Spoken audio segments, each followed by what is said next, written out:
नमस्कार, capital TV Uttar Pradesh देख रहे हैं आप और मैं हूं आपके साथ शिवानी रतूड़ी। योगी आदित्यनाथ का साफ संदेश है कि अब उत्तर प्रदेश में किसी भी तरह के माफिया को पनपने नहीं दिया जाएगा, चाहे वो खनन माफिया हो, भू माफिया या किसी और किस्म की अवैध गतिविधियों में शामिल लोग। सभी के खिलाफ बिना भेदभाव सख्त कार्रवाई की जाएगी और इसी नीति के तहत यूपी पुलिस और जिला प्रशासन पूरी तरह एक्शन मोड में है। प्रदेश भर में एक के बाद एक लगातार कार्रवाई देखने को मिल रही है, जो ये साफ साबित करती है कि सरकार और प्रशासन पूरी तरह सतर्क है। मौजूदा कार्रवाइयां इस बात का सबूत है कि योगी सरकार किसी भी तरह की माफियागिरी को बर्दाश्त करने के मूड में नहीं, जिसके चलते एक के बाद एक एक्शन लिया गया है। तो क्या कुछ हुआ है, आइए जानते हैं विस्तार से। अवैध खनन माफियाओं पर एक्शन, माफिया गतिविधियों पर रोक। जी हां, उत्तर प्रदेश की योगी आदित्यनाथ सरकार ने अवैध खनन और अवैध परिवहन के खिलाफ सख्त रुख अपनाते हुए बांदा में बड़ी और निर्णायक कार्रवाई की है।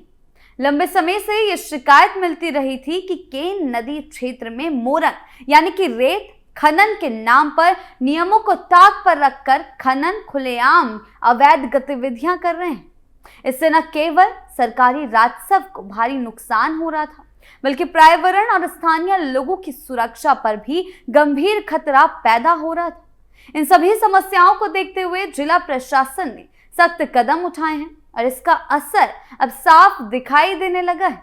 जानकारी के अनुसार 2025 से 26 में अप्रैल माह से लेकर नवंबर 2025 तक, जिसमें जुलाई से अक्टूबर को छोड़कर अवैध खनन से जुड़े कुल 22 मामले सामने आए हैं। इनमें से 4 मामलों में सीधे एफआईआर दर्ज की गई है, जबकि बाकी मामलों में जुर्माना और अन्य कानूनी कार्रवाई की गई है। इन सभी मामलों में प्रशासन ने कुल मिलाकर करीब 4.25 करोड़ रुपए का जुर्माना वसूल कर सरकारी खजाने में जमा कराया है।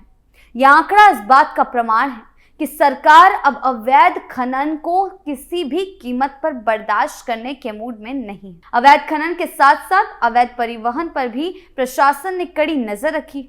बांदा जिले में मोरंग यानी कि रेत का परिवहन बड़े पैमाने पर ट्रकों के जरिए किया जाता है। अक्सर देखा गया है कि खनन माफिया बिना वैध परमिट और तय मानकों के रेत को एक जगह से दूसरी जगह ले जाते हैं और इस पर लगाम लगाने के लिए जिला प्रशासन और खनिज विभाग ने विशेष अभियान चलाया। इस अभियान के तहत कुल 1260 वाहनों पर कार्रवाई की गई, जो अवैध तरीके से खनिज का परिवहन कर रहे थे। इन वाहनों से करीब 5 करोड़ 57 लाख रुपए का राजस्व वसूल कर सरकारी खातों में जमा कराया गया। और इतना ही नहीं, दिसंबर माह में भी ये कार्रवाई लगातार जारी रही। दिसंबर में अब तक 2 करोड़ रुपए से ज्यादा का जुर्माना वसूले जाने की प्रक्रिया चली। प्रशासन का साफ कहना है कि यह अभियान किसी एक महीने या एक सत्र तक सीमित नहीं रहेगा, बल्कि आगे भी लगातार जारी रहेगा। नया साल शुरू हो चुका है और दिसंबर में जो ये कार्रवाइयां सामने आई हैं, उसने ये साफ कर दिया कि नए साल में भी इसी एक्शन के साथ सरकार एक्टिव रहेगी। जिला प्रशासन ने यह साफ कर दिया कि अवैध खनन और परिवहन करने वालों के खिलाफ जीरो टॉलरेंस की नीति अपनाई गई, लेकिन कई बार पटधारक और खनन माफिया इन नियमों की अनदेखी करते हुए रात के समय तय सीमा से ज्यादा और बिना अनुमति के खनन कर लेते हैं। इससे नदी का प्राकृतिक स्वरूप बिगड़ता है, बाढ़, कटाव जैसी समस्याएं बढ़ जाती है। और इन्हीं शिकायतों को गंभीरता से लेते हुए बांदा के जिला अधिकारी, डीएम और पुलिस अधीक्षक एसपी ने एक विशेष जांच दल यानी कि एसआईटी का गठन किया और यह एसआईटी टीम जिले की हर तहसील में सक्रिय रूप से काम कर रही है।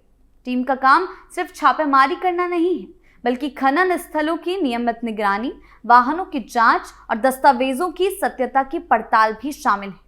इस टीम की सक्रियता के कारण ही इतने बड़े पैमाने पर अवैध गतिविधियों का खुलासा हो सका है। खनिज विभाग के अनुसार 2025 से 26 के सत्र में सामने आए 22 अवैध खनन मामलों में से 4 मामलों में एफआईआर दर्ज की गई। एफआईआर दर्ज होने का मतलब है कि अब इन मामलों में कानूनी प्रक्रिया आगे बढ़ेगी और दोषियों को अदालत में जवाब देना होगा। करीब 4.5 करोड़ रुपए का जुर्माना वसूल किया गया। ये जुर्माना सीधे तौर पर उन लोगों से लिया गया जो नियमों को तोड़ते हुए अवैध खनन में शामिल पाए गए। इस सत्र में अवैध खनन के 22 मामले पकड़े गए थे। इन सभी मामलों में विभाग ने सख्त कार्रवाई करते हुए करीब 4 करोड़ 30 लाख रुपए का जुर्माना लगाया और उसे वसूल भी किया। बताया जा रहा है कि 4 मामलों में एफआईआर दर्ज कराई गई है ताकि दोषियों पर कानूनी शिकंजा और भी ज्यादा कसा जा सके। आगे इस मामले में बताया गया है कि अवैध परिवहन करने वाले वाहनों पर भी बड़ी कार्रवाई की गई। कुल 1260 गाड़ियों को पकड़ा गया जो बिना वैध कागजात के रेत का परिवहन कर रही। इन गाड़ियों पर कुल मिलाकर 5 करोड़ 97 लाख रुपए से ज्यादा की वसूली की गई। और इसके अलावा विभाग ने 199 मामलों में अदालत में परिवाद भी दाखिल किया है ताकि कानून के तहत आगे की कार्रवाई सुनिश्चित की जा सके। ये भी बताया गया है कि दिसंबर माह में भी लगातार अभियान चला, करीब 2 करोड़ रुपए का जुर्माना लगा। इससे साफ है कि प्रशासन ये कार्रवाई सिर्फ कागजों तक सीमित नहीं रखना चाहता। जमीनी स्तर पर लगातार काम हो रहा है। खनिज विभाग, पुलिस और प्रशासन आपस में तालमेल बनाकर काम कर रहे हैं ताकि किसी भी तरह की लापरवाही या मिली भगत की कोई भी गुंजाइश ना रहे। इस सख्त कार्रवाई का असर अब दिखने लगा है। पहले जहां खनन माफिया बेखौफ होकर नियमों की अनदेखी करते थे, वहीं अब उनमें डर का माहौल है। लगातार चेकिंग, भारी जुर्माना और एफआईआर की कार्रवाई से ये संदेश साफ हो गया कि सरकार अवैध खनन को किसी भी हाल में बर्दाश्त नहीं करेगी।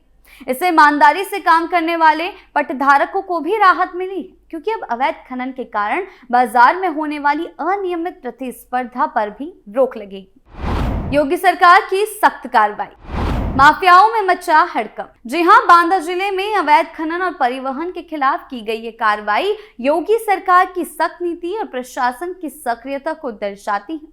करोड़ों रुपए का राजस्व सरकारी खजाने में जमा होना न केवल आर्थिक रूप से महत्वपूर्ण है, बल्कि कानून के शासन को मजबूत करने की दिशा में एक बड़ा कदम है। यदि इस तरह लगातार निगरानी और कार्रवाई जारी रही तो आने वाले समय में अवैध खनन पर काफी हद तक रोक लगाई जा सकेगी। इस पूरे मामले में मुख्यमंत्री योगी आदित्यनाथ की नीति बिल्कुल साफ है और दिखाई देता है उनकी सरकार ने ये तय कर लिया है कि उत्तर प्रदेश में किसी भी तरह के खनन माफिया या भू माफिया को बख्शा नहीं जाएगा, चाहे वो कितना ही प्रभावशाली क्यों ना हो। बांदा में जो कार्रवाई हो रही है वो इसी नीति का सीधा उदाहरण है। यहाँ एक के बाद एक लगातार कार्रवाई की जा रही है, जिससे ये संदेश साफ है कि कानून से ऊपर कोई नहीं। नया साल शुरू हो गया है और ये कार्रवाइयां आगे भी यूं ही चलती रहेंगी। खनन करने वालों के खिलाफ सिर्फ चेतावनी नहीं दी जा रही, एक ठोस कदम उठाए जा रहे हैं। भारी जुर्माना लग रहा है, जरूरत पड़ने पर एफआईआर हो रही है, जेल भेजने की कार्रवाई की जा रही है। योगी सरकार की नीति का सबसे बड़ा पहलू यह है कि वो सिर्फ कागजों पर सख्ती नहीं दिखाती, बल्कि जमीनी स्तर पर कार्रवाई कराती है। बांदा में डीएम और एसपी को खुली छूट दी गई कि वो बिना किसी दबाव के खनन माफियाओं पर कार्रवाई करें, और इसी का नतीजा है कि एसआईटी टीम बनाई गई जो हर तहसील में सक्रिय रहकर निगरानी कर रही है। जहां कभी भी अवैध खनन या अवैध परिवहन की सूचना मिल रही है, वहां तुरंत छापा मारा जा रहा है, ट्रकों को पकड़ा जा रहा है, मशीनें सीज की जा रही हैं और दोषियों से करोड़ों रुपए का जुर्माना लिया जा रहा है। मुख्यमंत्री योगी आदित्यनाथ की सोच साफ है कि अवैध खनन सिर्फ सरकारी राजस्व की चोरी नहीं है, ये पर्यावरण के साथ भी बड़ा खिलवाड़ है। केन नदी जैसे संवेदनशील इलाकों में नियमों को तोड़कर खनन करने से भविष्य में गंभीर समस्याएं पैदा हो सकती हैं, और इसी वजह से सरकार ने यह तय किया कि चाहे खनन माफिया हो या भू माफिया, किसी को भी नियमों के उल्लंघन की इजाजत नहीं दी जाएगी। बांदा में लगातार हो रही ये कार्रवाइयां ये दिखाती है कि सरकार सिर्फ शिकायतों पर बैठी नहीं रहती, बल्कि उन पर तुरंत और प्रभावी कदम उठाती है। यानी ऐसा नहीं है कि छोटे लोगों पर ही कार्रवाई हो, बड़े बड़े रसूखदार बच निकलें।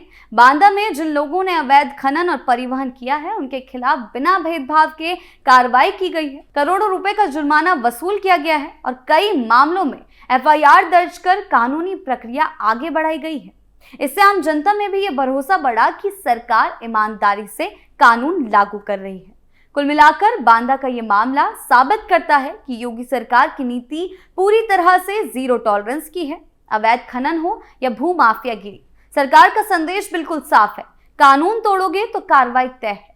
एक के बाद एक कार्रवाई से माफियाओं में डर का माहौल है। और प्रशासन का मनोबल भी मजबूत हुआ है। अगर इसी तरह सख्ती और निगरानी जारी रही तो आने वाले समय में उत्तर प्रदेश में अवैध खनन और भू माफियाओं पर पूरी तरह से लगाम लगना तय है। आपकी इस बारे में क्या राय है, हमें कमेंट सेक्शन में जरूर बताएं। धन्यवाद।